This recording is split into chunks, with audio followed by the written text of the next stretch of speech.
السلام عليكم ورحمة الله.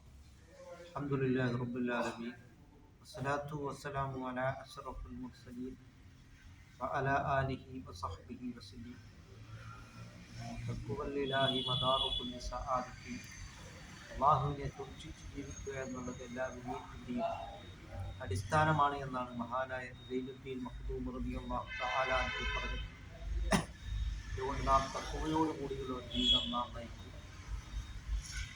വൽ ആഖിബത്തു ലിൽ മുത്തഖീൻ, അന്തിമ വിജയം അള്ളാഹുവിനെ സൂക്ഷിച്ച് ജീവിക്കുന്നവർക്കുള്ളതാണ്.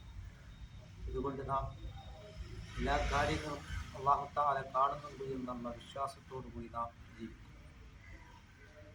അതുകൊണ്ട് മൻ ഖാല ലാ ഇലാഹ ഇല്ലല്ലാഹു ദഖലൽ ജന്ന, അവസാന വാചകം ലാ ഇലാഹ ഇല്ലല്ലാഹ് ആയി കഴിഞ്ഞാൽ അവൻ സ്വർഗത്തിൽ പ്രവേശിച്ചു എന്നാണ്. അതുകൊണ്ട്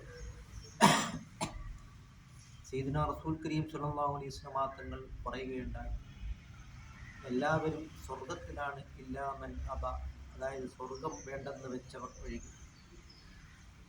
അതാരാണ്? തോന്നിയതുപോലെ നാം ജീവിച്ചു കഴിഞ്ഞാൽ നമുക്ക് സ്വർഗം ലഭിക്കുകയില്ല. ഇസ്ലാമിക ശരീഅത്ത് നിയമങ്ങൾ അനുസരിച്ച് ജീവിക്കുകയും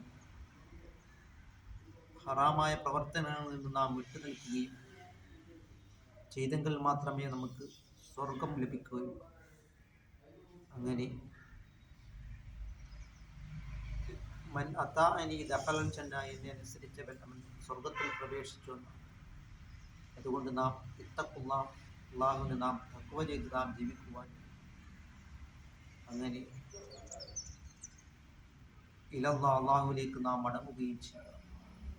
നബി സല്ലല്ലാഹു അലൈഹി വസല്ലം തങ്ങളോടൊപ്പം നാളെ ജന്നാത്തുൽ ഫിർദൗസിൽ അല്ലാഹു തആല നമ്മളെ ഉൾപ്പെടുത്തുകയും ചെയ്യുമാറാകട്ടെ.